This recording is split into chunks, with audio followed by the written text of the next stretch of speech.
Hello students, तो आज हम बात करने जा रहे हैं आपका जो भी आपका टीजीटी कमीशन रहने वाला है, तो उसके बारे में आज से हम जो है अपनी सीरीज़ को कंटिन्यू करेंगे। तो पीजीटी वालों का जितने भी एग्ज़ाम थे वो सारे ही ख़त्म हो चुके हैं। आई थिंक केमिस्ट्री वालों का बचा है।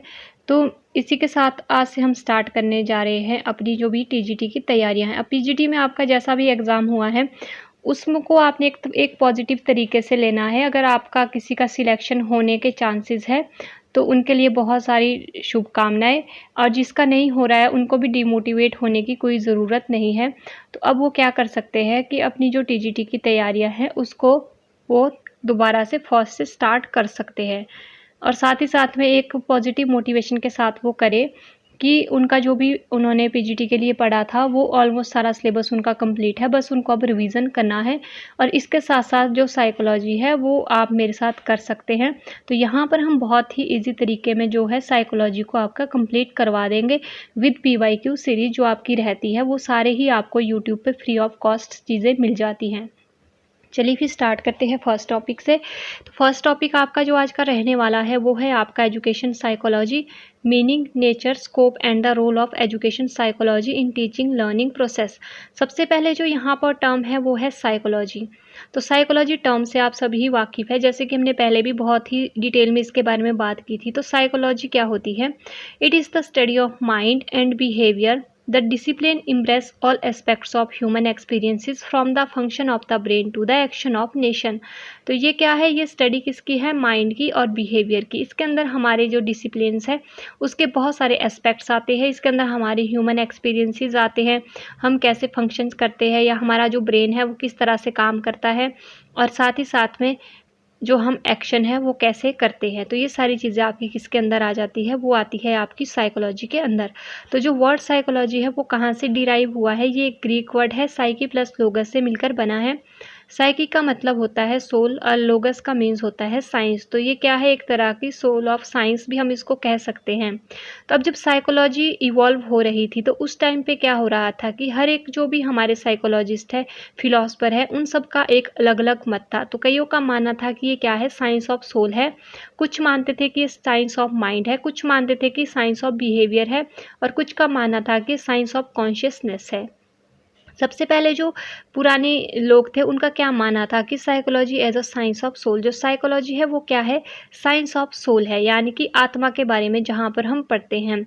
तो इसके अंदर कौन कौन से हमारे फिलोसफर आते हैं? तो इसके अंदर हमारे ग्रीक फिलोसफर आते हैं, जैसे कि हमारे प्लेटो हो गए, एरिस्टोटल हो गए। तो इन सब का क्या मानना था कि ये साइंस ऑफ सोल है। ठीक है, इसके अंदर हम बात करते हैं जैसे कि सोल। सोल क्या होती है? सोल को हम ना तो टच कर सकते हैं ना देख सकते हैं, ठीक है, ना ही इसके ऊपर कोई साइंटिफिक एक्सपेरिमेंट हम कर सकते हैं। तो ये एक तरह का फिजिकल कंसेप्ट है आपका। ठीक है, नेक्स्ट आपका क्या कहते हैं? सेकंड जो आपके मानते थे वो मानते थे कि ये साइंस ऑफ माइंड है। तो ये कौन मानते थे? ये आपके जर्मन फिलोसफर मानते थे, जैसे कि विलियम जेम्स हो गए। इनका मानना था कि मेंटल प्रोसेस, जो भी हमारे दिमाग का प्रोसेस होता है कि हमारा माइंड कैसे काम कर रहा है, वो सारी चीज़ें ही क्या होती है? साइकोलॉजी के अंदर आती हैं। फिर आता है psychology as a science of consciousness. तो मॉडर्न साइकोलॉजिस्ट जो भी थे उनका ये मानना था कि साइंस ऑफ कॉन्शियसनेस है, यानी कि चेतना का है। ठीक है, जैसे कि हम अभी जो चीज़ कर रहे हैं वो क्या है? वही हमारी साइकोलॉजी है। ठीक है, इसके अंदर हमारे मोस्टली जिनका नाम आता है विलियम वुंड का, यहाँ पर जो नाम आता है वो आता है हमारा साइंस ऑफ कॉन्शियसनेस के अंदर। ये एक्सपेरिमेंटल साइकोलॉजी के फादर इनको कहा जाता है। इन्होंने ही सबसे पहले जो है साइकोलॉजी की फील्ड में लैब को एस्टेब्लिश किया था जर्मनी लिम्पेंजिंग में 1879 में। तो 3 लेवल होते हैं हमारे कॉन्शियसनेस के: कॉन्शियसनेस, सब कॉन्शियसनेस एंड द अनकॉन्शियसनेस। तो ये किसका मानना था? ये विलियम वुंड का मानना था। ठीक है, फिर है आपका psychology as a science of behaviour. अब psychology as a science of behaviour का क्या मतलब है? ये जो भी 20वीं सेंचुरी के बिगिनिंग में ये बात होने स्टार्ट हो गई थी, तो साइकोलॉजी क्या है कि एक तरह की प्योर साइंस है। ठीक है, और इसके अंदर हम क्या देखते हैं? किसी का भी हम बिहेवियर देखते हैं कि वो कैसे व्यवहार कर रहा है, किस तरह से बात कर रहा है, या किस तरह से वो जो है एक्टिविटी करता है। तो ये सारी चीज़ों को देख के जब हम ऑब्जर्व करते हैं किसी को, उसके बाद ही हम क्या कहेंगे कि साइकोलॉजी क्या है? साइंस ऑफ बिहेवियर है। एंड द बिहेवियरिज्म के फादर किसको माना जाता है? जे बी वॉटसन को। ये भी आपका यहाँ से इंपॉर्टेंट क्वेश्चन जो है बन जाता है। अब हम बात करेंगे एजुकेशनल साइकोलॉजी की। तो एजुकेशनल साइकोलॉजी की अगर हम बात करें तो ये दो वर्ड से मिलकर बना है, एक education and second is psychology. तो एजुकेशन का मतलब आप सभी को पता है शिक्षा, नॉलेज, या हम जब भी किसी चीज़ को अंडरस्टैंड करते हैं। एंड जो साइकोलॉजी है, साइकोलॉजी क्या है, एक तरह की प्योर साइंस है अगर हम जर्नल टर्म में बात करें। बट जब हम एजुकेशन की फील्ड में साइकोलॉजी को इंक्लूड करते हैं तब उसको हम क्या कहते हैं, एजुकेशनल साइकोलॉजी कहते हैं। तो यहाँ पर भी वही लिखा गया है, education psychology is its application in the field of education of socialising man and the modifying his behaviour. जब भी हम क्या करते हैं, एजुकेशन की फील्ड में साइकोलॉजी को अप्लाई करते हैं किसी भी इंसान को, या इंसान को एक सोशलाइज बनाने के लिए, या उसके बिहेवियर को मॉडिफाई करने के लिए, या उसके बिहेवियर को देखने के लिए, तो वो सारी चीज़ें क्या आ जाती है, एजुकेशन साइकोलॉजी के अंदर आ जाती हैं। अब एजुकेशन साइकोलॉजी के अंदर हम बात करते हैं स्टडी ऑफ बिहेवियर की, जिसके अंदर हम 3 चीज़ों को देखते हैं। फर्स्ट हमारा रहता है कग्निटिव, यानी कि हम दिमाग से कैसे चीज़ें करते हैं, हम कैसे तर्क देते हैं, कैसे फैक्ट देते हैं, हमारी रीजनिंग अंडरस्टैंडिंग कैपेसिटी कितनी है। फिर हम बात करते हैं अफेक्टिव, यानी कि हमारा जो एटीट्यूड है किसी भी चीज़ को लेके वो क्या है, पॉजिटिव है, नेगेटिव है, ठीक है। फिर है साइकोमोटर, हम एक्शन कैसे करते हैं किसी भी चीज़ को करने के लिए, इसके अंदर हमारी ये चीज़ें आ जाती है। अब कुछ एक इंपॉर्टेंट डेफिनेशंस हमारी यहाँ पर रहती है। तो फर्स्ट हमारी क्रो एंड क्रो के अकॉर्डिंग रहती है। तो इनका क्या मानना है कि education psychology describe and explain the learning experience of an individual from birth through the old age. तो एजुकेशन साइकोलॉजी क्या है, एजुकेशन साइकोलॉजी हमारे जितने भी लर्निंग एक्सपीरियंसेस होते हैं किसी भी इंडिविजुअल के, उसके जन्म से लेकर मृत्यु तक या ओल्ड एज तक, वो सारे क्या होते हैं एजुकेशन साइकोलॉजी के अंदर हम डिस्क्राइब करते हैं। तो ये क्रो एंड क्रो मानते हैं। फिर है आपका स्किनर। स्किनर का क्या माना है, branch of psychology which deal with the teaching and learning. तो ये एक तरह की ब्रांच है, शाखा है साइकोलॉजी की, जिसके अंदर हम क्या करते हैं, टीचिंग और लर्निंग के बारे में बात करते हैं। डील किससे करेगी, ये टीचिंग और लर्निंग के साथ। फिर है आपका स्टेफन, इनका क्या मानना है कि it is a systematical study of the educational growth and development of a child. तो इनका मानना है कि क्या है, एक तरह की सिस्टमैटिकल स्टडी है किस चीज़ की, एजुकेशनल ग्रोथ एंड डेवलपमेंट की बच्चे के अंदर। तो ये कौन मानते हैं, स्टेफन मानते हैं। तो यहाँ से डायरेक्ट आपकी जो एक डेफिनेशन बनती है, या तो आपकी स्किनर की डेफिनेशन पूछ ली जाती है या क्रो एंड क्रो की पूछ ली जाती है। नेक्स्ट अगर हम बात करें nature and scope of education psychology, पहले हम बात करेंगे नेचर के बारे में। नेचर क्या होता है ना, नेचर कैसा है इसका। फर्स्ट है education psychology is a science. अब साइंस क्यों कहते हैं, साइंस किसी भी चीज़ को हम कब कहेंगे, जब वहाँ पर हम ऑब्जर्वेशन की बात करते हैं, फैक्ट्स की बात करते हैं, डाटा कलेक्शन की बात करते हैं, है ना, वहाँ पर हम प्रिडिक्शन की बात करते हैं या किसी की अंडरस्टैंडिंग की बात करते हैं, तभी हम क्या कहते हैं उसको साइंस और साइंस कहते हैं, ठीक है। तो एजुकेशन साइकोलॉजी के अंदर भी हम इसको इसलिए साइंस कहते हैं क्योंकि यहाँ पर भी हम क्या करते हैं, अंडरस्टैंड करते हैं किसी भी बच्चे को, प्रिडिक्ट करते हैं उसके फ्यूचर को या उसके एप्टीट्यूड को कि वो फ्यूचर में जाकर और क्या बेहतर कर सकता है, और साथ ही साथ में हम कंट्रोल कर सकते हैं ह्यूमन बिहेवियर को। तो इसलिए हम यहाँ पर इसको क्या कहते हैं, एज अ साइंस कहते हैं, ठीक है। नेक्स्ट है नेचुरल साइंस।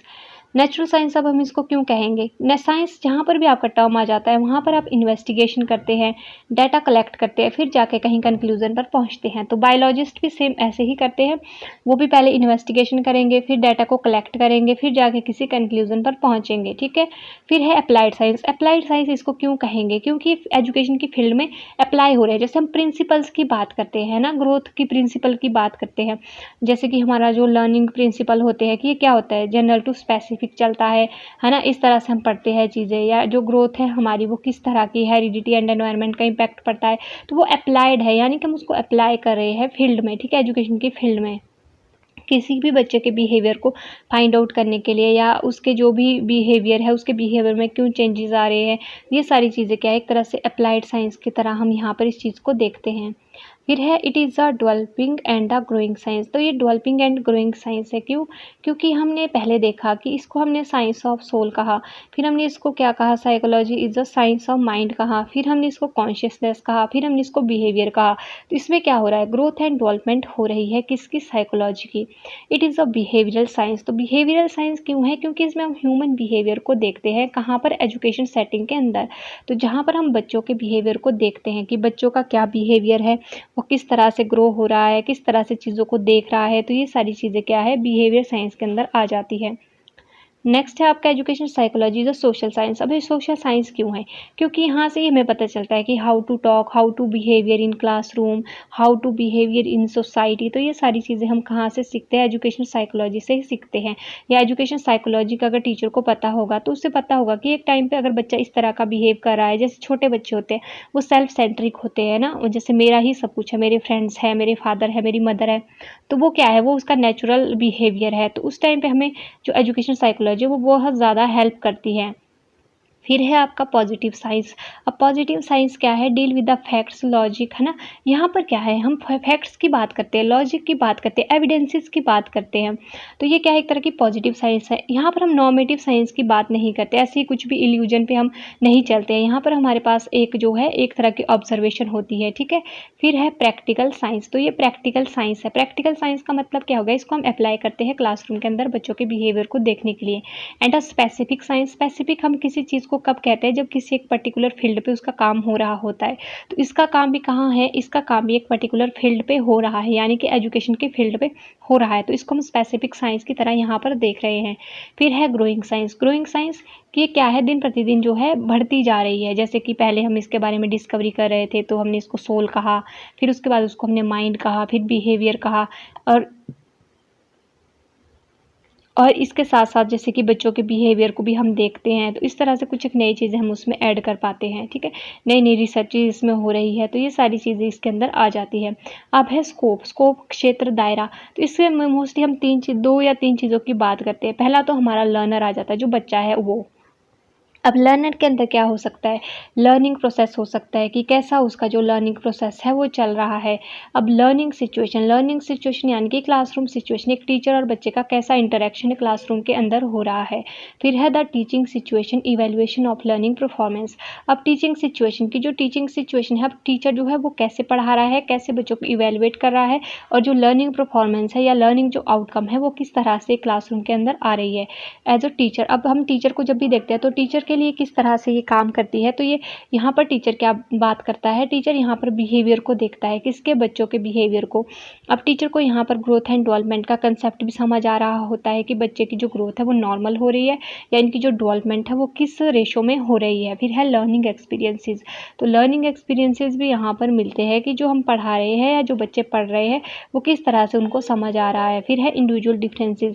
अब जो दो बच्चे हैं, मान लो एक कोई बच्चा गिफ्टेड है और एक स्लो लर्नर है, तो उसके बारे में भी क्या है, हमें यहाँ से पता चल जाता है। तो ये इस एरिया को भी जो है इस दायरे में भी एजुकेशन साइकोलॉजी काम करती है। फिर है पर्सनैलिटी एंड एडजस्टमेंट। तो हर एक इंडिविजुअल की अपनी एक पर्सनैलिटी होती है। एडजस्टमेंट क्या होगा कि हम एनवायरनमेंट के अकॉर्डिंग खुद को कैसे हम उस सिचुएशन में जो है अपने आप को एकदम काम रख रहे हैं, कैसे उस सिचुएशन में खुद को ढाल रहे हैं, तो वो क्या हो जाती है, हमारी एडजस्टमेंट हो जाती है। तो ये सारी चीज़ें भी कहाँ से पता चलती है? एजुकेशन साइकोलॉजी से पता चलती है। एजुकेशन साइकोलॉजी के अंदर ये सारी चीज़ें इंक्लूड होती है। फिर है आपका गाइडेंस एंड द काउंसलिंग्स। अब गाइडेंस एंड काउंसलिंग में क्या होगा, जब भी हमें एजुकेशन साइकोलॉजी की जब हम बात करते हो तो उसके अंदर हम बात करते हैं कि बच्चों को हमें गाइड भी करना है, साथ साथ में अगर किसी के अंदर कोई लर्निंग डिसेबिलिटी है या किसी के अंदर कोई भी डर है तो उसको निकालने के लिए उसको काउंसलिंग भी देनी है। तो ये सारी चीज़ें हमारी इसके अंदर आ जाती है। फिर है role of education psychology in teaching learning process. अब टीचिंग लर्निंग प्रोसेस में जो एजुकेशन साइकोलॉजी है उसका क्या रोल है? सबसे पहले तो to develop a positive attitude. अब जब हम एजुकेशन साइकोलॉजी का एक टीचर को पता होगा तो वो क्या करेगा, बच्चों के अंदर एक पॉजिटिव एटीट्यूड को डेवलप करेगा, खुद के अंदर भी एक पॉजिटिव एटीट्यूड लाएगा, अपने सब्जेक्ट के प्रति लगाव दिखाएगा, अच्छे से चीज़ों को जो है पढ़ाएगा बच्चों को। तो उससे क्या होगा, एक पॉजिटिव एटीट्यूड जनरेट होगा, क्योंकि जो बच्चे हैं वो टीचर को एज अ रोल मॉडल देखते हैं। अगर टीचर का अपने सब्जेक्ट के प्रति, सोसाइटी के प्रति, क्लास के प्रति एक पॉजिटिव एटीट्यूड रहेगा तो बच्चों का एटीट्यूड भी वैसा ही रहेगा। फिर है फॉर एडजस्टमेंट। एडजस्टमेंट मैंने अभी भी बताया कि जो छोटे बच्चे हैं वो क्या होते हैं, पहली बार जब अपने घर से बाहर स्कूल निकलते हैं तो उनको एडजस्टमेंट करने में दिक्कत होती है। तो यहाँ पर टीचर को अगर एजुकेशन साइकोलॉजी का पता होगा तो टीचर को भी पता है कि एक नॉर्मल बात है और इस जो सिचुएशन है उसको कैसे हमने टैकल करना है, ठीक है। तो उसको पता है कि यहाँ पर बच्चों को हमने केयर देना है, लव दिखाना है थोड़ा, ताकि जो बच्चे हैं वो यहाँ पर ईजिली एडजस्ट हो सके। फिर है understand, deal with student problem. अब क्या होगा, जब भी हम एजुकेशन साइकोलॉजी की बात करते हैं तो हम बच्चों को अंडरस्टैंड कर पाते हैं यहाँ पर कि बच्चों के अंदर अगर कोई डिसेबिलिटी है वो क्यों आ रही है, या बच्चे अगर परेशान है तो वो क्यों परेशान है। ठीक है, बच्चों के कोई कन्फ्लिक्ट्स है, मान लो कोई बच्चा एडोलेसेंस स्टेज में है, उस टाइम पे उनके साथ बहुत सारी ऐसी चीज़ें होती हैं जो उनको समझ नहीं आ रही होती है। तो एक टीचर होने के नाते जो टीचर है उसको क्या होता है, पता होता है कि अगर इस तरह की प्रॉब्लम है तो उसके साथ कैसे एज अ टीचर उसको डील करना है। तो इस तरह की जो चीज़ें हैं वो सारी चीज़ें हम कब कर सकते हैं, जब हमें एजुकेशन साइकोलॉजी का पता होगा। और एजुकेशन साइकोलॉजी की जो इम्पोर्टेंस है वो हमारी जो एजुकेशन की फील्ड में साइकोलॉजी की ज़रूरत है वो भी यही है कि हम जो है बच्चों को और बेहतर तरीके से समझें और जो हमारी टीचिंग लर्निंग प्रोसेस है वो स्मूथली चल सके। तो आई थिंक आपको पूरा कंसेप्ट जो है एजुकेशन साइकोलॉजी का है वो समझ आ गया होगा। नेक्स्ट हम बात करेंगे ग्रोथ एंड डेवलपमेंट के बारे में, नेक्स्ट जो भी हमारा टॉपिक रहेगा। तब तक के लिए bye bye and thank you for watching.